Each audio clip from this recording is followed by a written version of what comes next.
আজকে আমরা আলোচনা করব হচ্ছে কয়েকটা টপিক নিয়ে। সেটা হচ্ছে আপনাদের এক্সাম ডেতে আপনারা কি কি এক্সপেক্ট করবেন, আইএলটিএস এর কোয়েশ্চেন টাইপ, এক্সামের স্ট্র্যাটেজি, সেটা হচ্ছে আপনার এক্সাম দেওয়ার আগে এবং এক্সামের সময় আপনারা কিরকম প্রস্তুতি নিতে পারেন সেটা নিয়ে, রিসোর্সেস যেটা আমি বলে দিয়েছি। আপনারা যদি অনলাইনে, এখন যেহেতু আমাদের বাইরে যে কোচিং করা পসিবল না, আপনারা যদি বাসায় বসে পড়াশোনা করতে চান, ওইটা রিসোর্স আমি এখানে লিংক করে দিয়েছি। আপনি হচ্ছে আমাদের এক্সামিনেশন ডে এর কথাটা। তো এক্সাম ডেতে একটা জিনিস সাধারণত হয়ে থাকে, সেটা হচ্ছে যে আমাদের লিসেনিং, রিডিং এবং রাইটিং, এই তিনটা পার্ট হয় হচ্ছে একদিনে, আর স্পিকিংটা হয় সাধারণত অন্য একদিনে। তো আবার অনেক সময় দেখা যায় যে চারটা পার্টি একদিনে হয়ে থাকে। লিসেনিংটা সাধারণত হয় 30 মিনিটসের একটা অডিও আপনাদেরকে শোনানো হবে, not exactly 30 minute but around 30 minute. আর অডিওটা শোনার পরে আপনাদের কাছে 10 মিনিট থাকবে। ওই 10 মিনিটে আপনার কোয়েশ্চেন শিট থেকে আলাদা একটা আনসার শিট থাকবে, ওই আলাদা আনসার শিটে আপনাদের অ্যান্সার গুলো ট্রান্সফার করার টাইম পাবেন। তো লিসেনিং এ আপনার চারটা পার্ট থাকে, চারটা সেকশন থাকে।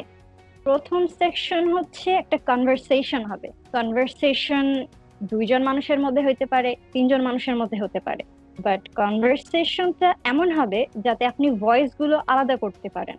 আর সেকশন ওয়ানে তাদের কনভারসেশনটা হবে সোশ্যাল অ্যাসপেক্টে, বিভিন্ন সামাজিক বিভিন্ন জিনিসপত্র নিয়ে বা জেনারেল যে কোনো জিনিস নিয়ে। আমরা ইন জেনারেল যেমন হসপিটাল, এডুকেশন, এসব নিয়ে কথাবার্তা হবে। সেকশন টুটা হবে হচ্ছে মনোলগ। মনোলগটা কি? একজন মানুষ যে কোনো একটা বক্তৃতা দিবে, সেটাও আপনার সোশ্যাল অ্যাসপেক্টস নিয়ে বক্তৃতাটা দিবে। সেকশন থ্রি হচ্ছে অ্যাগেইন কনভারসেশন, বাট এবার কনভারসেশন হবে যে কোনো একাডেমিক বা কোনো ট্রেনিং বিষয় নিয়ে। সেকশন ফোর, এটাও মনোলগ এবং এটা হচ্ছে আপনার একাডেমিক বা ট্রেনিং বিষয় নিয়ে, যে কোনো একটা স্পেশাল টপিক নিয়ে আপনাকে একটা ন্যারেশন দিবে, সেখান থেকে আপনাকে অ্যান্সার করতে হবে। অবশ্যই এটা মাথায় রাখতে হবে যে আপনি যতই সেকশন আপনার বাড়তেছে, আপনার ডিফিকাল্টিও বাড়তেছে। সেকশন ওয়ান আপনার কাছে সহজ হবে, সেকশন টু তার চেয়ে হার্ড হবে, সেকশন ফোর একদম সবচেয়ে হার্ড হবে। এবার সে লিসেনিং এ কি কি জিনিস আমাদের মাথায় রাখতে হবে। প্রথম কথা হচ্ছে যে কয়টা কোয়েশ্চেন আসে। কোয়েশ্চেন আসবে টোটাল 40টা এবং প্রত্যেকটার মার্ক হবে 1। তো একটা সঠিক অ্যান্সারের জন্য আপনি 1 মার্ক করে পাবেন। এটা লিসেনিং এ অবশ্যই মাথায় রাখতে হবে যে আপনার যেই অডিও ফাইলটা বা যে কনভারসেশনটা চালানো হবে, সেটা একবার মাত্র চালানো হবে।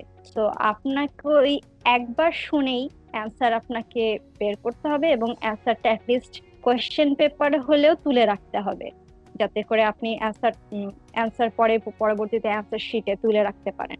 তারপর বলা হয়েছে যে এক্সট্রা 10 মিনিট টাইম দেওয়া হবে। আগেও যেরকম বলেছি যে 30 মিনিটস আপনার অডিওটা প্লে করা হবে, এন্ড দেন 10 মিনিটস আপনাকে দেওয়া হবে যাতে আপনি আপনার অ্যান্সার গুলো সোজা কথা চেক করতে পারেন, যে আপনার কোনো বানানে ভুল হলো কিনা, আপনি সিঙ্গুলার প্লুরালে কোনো সমস্যা হচ্ছে কিনা, বা আপনি ধরেন কোয়েশ্চেন পেপারে কিছু লিখেছেন, অ্যান্সার শিটে সেটা ট্রান্সফার করলেন। আর হচ্ছে কোনো রং অ্যান্সারের জন্য কোনো পেনাল্টি দেওয়া হবে না। আপনি একটা বা দুইটা বা 10টাও যদি ভুল করেন, ওই ভুলের জন্য আপনাকে কোনো নেগেটিভ মার্কিং করা হবে না। তো আপনি যদি কোনো অ্যান্সার নাও বুঝতে পারেন, অবশ্যই অ্যাটেম্পট করবেন অ্যান্সার করার, গেস করবেন কি অ্যান্সার হতে পারে। হয়তো সেটা সঠিক হলেও হতে পারে, আর যদি না হয় তাহলেও সমস্যা হবে না। আর এটা হচ্ছে আপনার আইএলটিএস এর ব্যান্ডিং স্কোর, মানে আপনি কতগুলো সঠিক উত্তরের জন্য কত কত ব্যান্ড স্কোর পাচ্ছেন। আপনি যদি 39 বা 40টা অ্যান্সার সঠিক করতে পারেন, তাহলে আপনার ব্যান্ড স্কোর হবে 9। আবার 30 থেকে 31টা যদি যদি আপনি সঠিক উত্তর দিতে পারেন, তাহলে আপনার ব্যান্ড স্কোর হবে 7। এখন আপনি আপনার টার্গেট মেইনটেইন করে তারপরে অ্যান্সার করতে পারেন। এবার আসি হচ্ছে আমরা পরীক্ষা সম্পর্কে আমরা কি করতে পারি, কি করলে আমাদের পরীক্ষার রেজাল্ট ভালো হতে পারে, বা কি করলে আমাদের পরীক্ষাটা ইজি হতে পারে। প্রথমে আসি হচ্ছে লিসেনিং সম্পর্কে, বিফোর এক্সাম। তো এটা হচ্ছে এক্সামের আগে আমরা কিভাবে প্রিপারেশনটা নিতে পারি।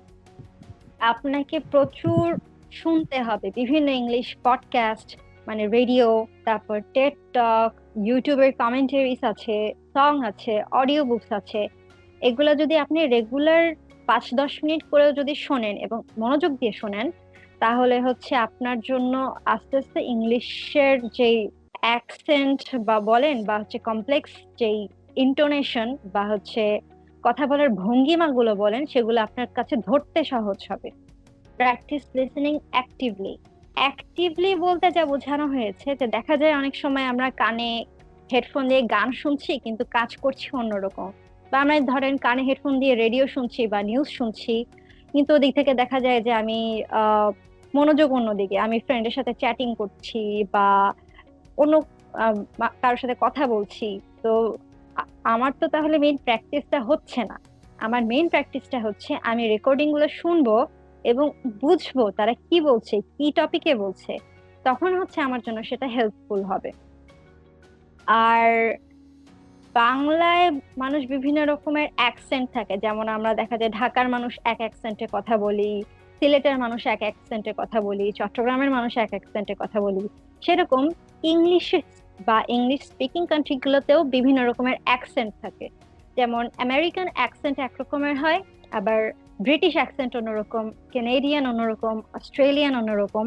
তো বিভিন্ন রকমের ইংলিশ অ্যাকসেন্টের সাথে আপনি পরিচিত হতে হবে, যাতে করে দেখা যায় যে আপনার বিভিন্ন রকমের অ্যাকসেন্ট আসলেও যাতে আপনি সেটা বুঝতে পারেন এবং হচ্ছে অ্যান্সারটা সঠিকভাবে দিতে পারেন। এই গেল আমাদের এক্সামের শুরুতে আমরা কিভাবে প্রিপারেশন নিব। এবার আসি আমরা এক্সামের সময় কি করব। প্রথম কাজ হবে, আপনি যখনই হাতে কোয়েশ্চেন পেপারটা পাবেন, প্রথমে আপনি কোয়েশ্চেন গুলা পড়বেন এবং কোশ্চেন গুলা পড়ে আপনি মেইন যে কিওয়ার্ড গুলা, সেই কিওয়ার্ড গুলা আপনার অ্যান্সারটাকে ডিফাইন করে বা আপনার অ্যান্সার বলে দেয় অ্যান্সার কি হবে, সেগুলোকে আন্ডারলাইন করবেন।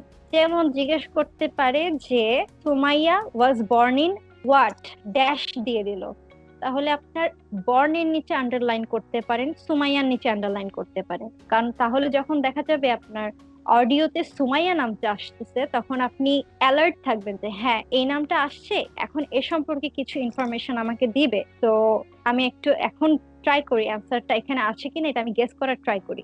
এবার আসি ট্রাই প্রেডিক্টিং দি অ্যান্সার্স। যেমন আমি এইমাত্র বললাম Sumaiya is born in dash, তাহলে আপনি বুঝতেই পারতেছেন যে এই ড্যাশের জায়গায় যে কোনো একটা নাউন হবে, হয়তো হতে পারে কোনো একটা সাল, যে সুমাইয়া ওয়াজ বর্ন ইন 1800, অথবা বর্ন ইন বাংলাদেশ, অথবা বর্ন ইন ঢাকা, এরকম একটা নাউন আসবে। তো এটাকে আপনি প্রেডিক্ট করার চেষ্টা করবেন। এই আরেকটা প্রবলেম দেখা যায় বেশিরভাগ ক্ষেত্রে, যে অনেকে থাকে একটা অ্যান্সার যদি তারা শুনতে না পারেন, তারা অনেক ফ্রাস্ট্রেটেড হয়ে যান এবং এটার ফ্রাস্ট্রেশনের কারণে পরবর্তী অ্যান্সার গুলো তাদের কাছ থেকে মিস হয়ে যায়। তো একটা অ্যান্সার যদি মিস হয়েও যায়, আপনি চেষ্টা করবেন সেটা মাথা থেকে দূর করে ফেলতে, কারণ আপনার পরে আরো 10 মিনিট সময় পাবেন সেটা সম্পর্কে চিন্তা করার, এবং আপনি চাইলে গেস করতে পারেন, একটা গেস করে একটা অ্যান্সার দিয়েও দিতে পারেন, হয়তো সেটা সঠিক হতেও পারে। Check 2 questions at a time, মানে হচ্ছে যেমনটা আমি বললাম যে আপনার একটা অ্যান্সার মিস হয়ে যেতে পারে, তো তখন কি করবেন? পরের কোয়েশ্চেন পড়তে পড়তেও যদি আপনার সেকেন্ড অ্যান্সারটাও মিস হয়ে যায়, তাহলে তো এটা আপনার জন্যই লস। এই কারণে আপনি ট্রাই করবেন 2টো কোয়েশ্চেন একসাথে দেখার, যাতে করে আপনার একটা কোয়েশ্চেন মিস হয়ে গেলেও সেকেন্ড কোয়েশ্চেন থেকে আপনি রিদমটা ধরতে পারেন। তো আমরা একটু আগেও দেখালাম যে লিসেনিং এর 4টা সেকশন থাকবে আপনাদের জন্য। তো কোয়েশ্চেনটা এভাবে আসবে যে একটা অডিও শোনানো হলো, তারপরে আপনাকে প্রায় 30 সেকেন্ড বা সর্বোচ্চ 1 মিনিটের মতো টাইম দিবে, যাতে করে সেই অ্যান্সার গুলো আপনি চেক করতে পারেন বা অ্যান্সার শিটে দিতে পারেন। সোজা কথা, আপনাকে প্রায় 1 মিনিটের মতো একটা টাইম দেওয়া হবে। তো সেই 1 মিনিট টাইমটাকে আপনি অ্যান্সারের পিছনে না খরচ করে পরবর্তী কোয়েশ্চেন গুলার আগে থেকে পড়ে রাখলেন এবং আন্ডারলাইন করে রাখলেন। এতে করে কি হবে, সেকশন 4-এ যখন আসবেন তখন হচ্ছে আপনার জন্য জিনিসটা সহজ হয়ে যাবে, কারণ সেকশন 4-এ এতগুলো কোয়েশ্চেন থাকে, অডিওর সাথে কোয়েশ্চেন গুলো একসাথে পড়া সম্ভব হয় না। সেকশন 4-এর আগে যে পরিমাণ টাইমটা দেওয়া হয়, সেই টাইমে সেকশন 4 এর কোয়েশ্চেন গুলো একসাথে সব পড়ে শেষ করা যায় না। তো আগে থেকে যদি আপনি কোয়েশ্চেন গুলো আন্ডারলাইন করে রাখেন, তাহলে আপনার মোটামুটি একটা ধারণা করতে পারবেন যে কি ধরনের কোয়েশ্চেন আসতে পারে। এবং আপনি আগে থেকেই একসাথে অডিও শোনা এবং কোশ্চেন দেখার যে ঝামেলাটা, সেটা থেকে আপনি মুক্ত হতে পারেন, এবং আগে থেকেই আপনার কোশ্চেন দাগানো থাকলো, তাহলে আপনার অ্যান্সারটা পাওয়া সহজ হয়ে যায়। আচ্ছা, attempt answering all the questions. সোজা হিসাব, আপনি যদি কোনো অ্যান্সার নাও শুনতে পারেন, যে কোনো একটা গেস করবেন, সেটা হলেও হতে পারে। এবং using pencil is a must, কারণ হচ্ছে আপনাকে পেন্সিল ইউজ করতে হবে এই জন্য যাতে হচ্ছে আপনি ভুল ভ্রান্তি হয়ে গেলে সেটা রাবার দিয়ে মুছতে পারেন। আর অ্যান্সার শিটে যে প্রত্যেকটা অ্যান্সারের জন্য একটা লিমিটেড বক্স থাকে, সেই লিমিটেড বক্সটা যাতে আপনি না পার হন, সেই কারণেই পেন্সিলের ব্যবস্থাটা করা হয়েছে। আর এগুলো হচ্ছে রিসোর্সেস, আপনাদেরকে মনে হয় পিডিএফ ফাইলটা দিয়ে দেওয়া হবে, তো আমি এগুলোকে লিংক করে দিয়েছি। এই লিংকের মধ্যে গেলেই হচ্ছে আপনি আপনার যা যা প্রয়োজন তা তা দেখতে পাবেন। আর রেকমেন্ডেড গুলো হচ্ছে যেগুলা আমি আপনাকে মানে আমার পার্সোনালি পছন্দ যে জিনিসগুলো, সেগুলো আমি রেকমেন্ডেড করে দিয়েছি।